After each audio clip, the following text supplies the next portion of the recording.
Hello, good morning. I'm Jairam from Almas Risk Consulting. Welcome to Almas Market Morning. Start with happy Makar Sankranti to all of you. Uh, there's been a late reaction in stocks to the spike in inflation to 40-year high, and also the last week's non-farm payroll report, where the wage inflation came very high. Added to this, many Fed officials have said they expect a rate lift off at the March meeting. The hawkish member, Mr. James Bullard, has actually called for 4 hikes in 2022. Lael Bernard, the latest and most senior US central banker, and actually a noted Dove, indicated that Fed was getting ready to start raising rates in March. It appears that politicians are prevailing on Fed getting more hawkish because the higher inflation hitting the common man will become a political negative for them. Along with interest rate hikes and halting bond purchases, there's also discussion about reduction in balance sheet size, the timing of which is uh, not certain. There doesn't seem to be much debate about when Fed will, in the direction in which Fed is going, and not even much about how fast should get there. So it is no surprise, therefore, that stocks have reacted negatively, and particularly the tech-based Nasdaq, which lost more than 3%, having been the biggest beneficiary of easy money policies post-pandemic. Just to give you a perspective, when the US Central Bank raised rates in 2015, it waited 2 years before shrinking its balance sheet, whereas this time it can become, rather, it can begin much earlier.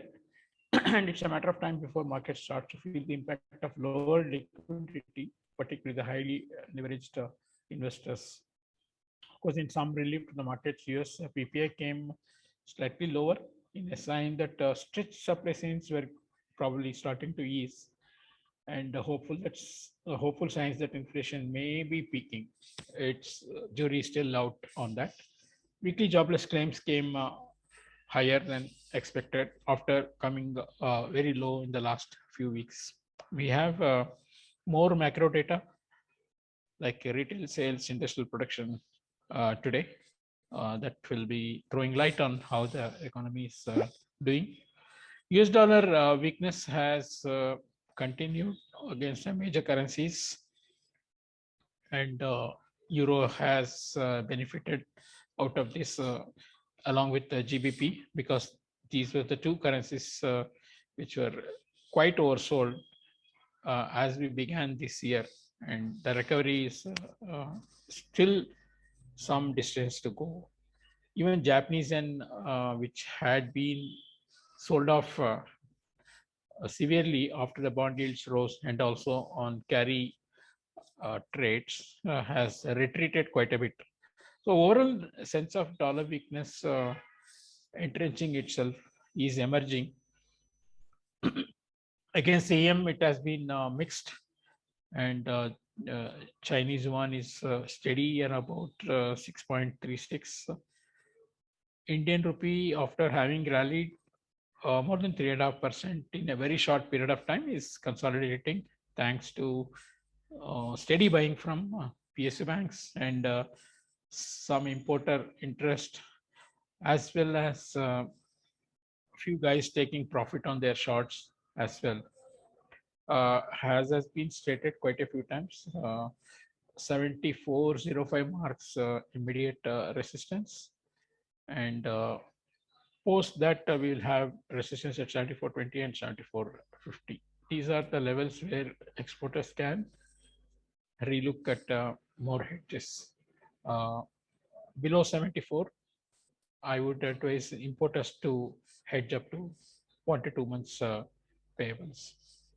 We'll have a look at wholesale price index of India also today.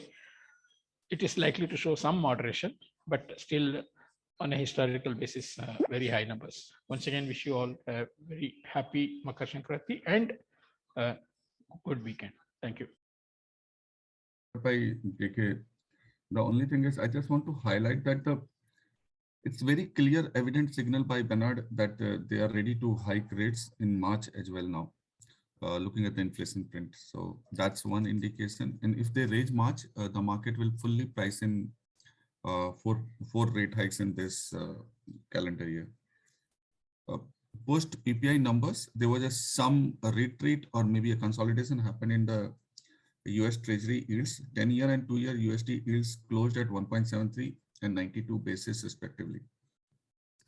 Market will look now for FOMC meeting, which is on 25th and 26th Jan, and the major drivers will be coming from there. And very soon, the all Fed members would be going into a blackout period where they won't be able to make comments in the markets. Today morning, Asian currencies are mostly stable with little weakness bias. CNH is dealing at 6.3630. Korean won is around 1188. So not much of action, but some bets are there of a dollar against these currencies. Gold continuously dealing now higher than 1810, 1800 area, which shows that the buying interest is exhibiting, and currently dealing at 1825. The first major resistance come around 1835.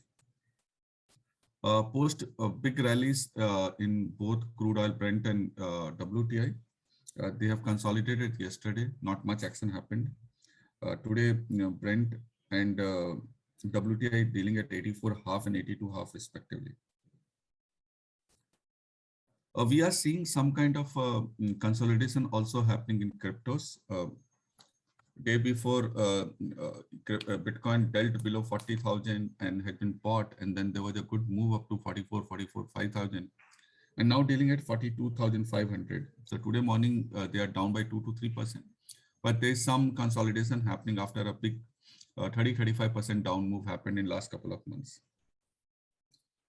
Indian 10-year GSEC yield closed at 656, and now we'll await a auction cutoff of a new 10-year GSEC, new 10-year benchmark, which widely looked after by all market participants. It might come around 651 to 653 area. Previously, it used to happen that new bond yield generally was coming around 10 basis lower than the 10-15 basis lower than the existing 10-year benchmark.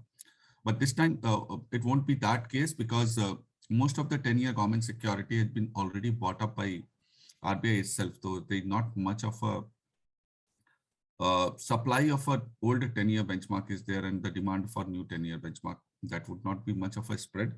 So the cutoff is likely to be 651, 652, or maybe 653. Yeah, that's all. Thank you. Have a nice day.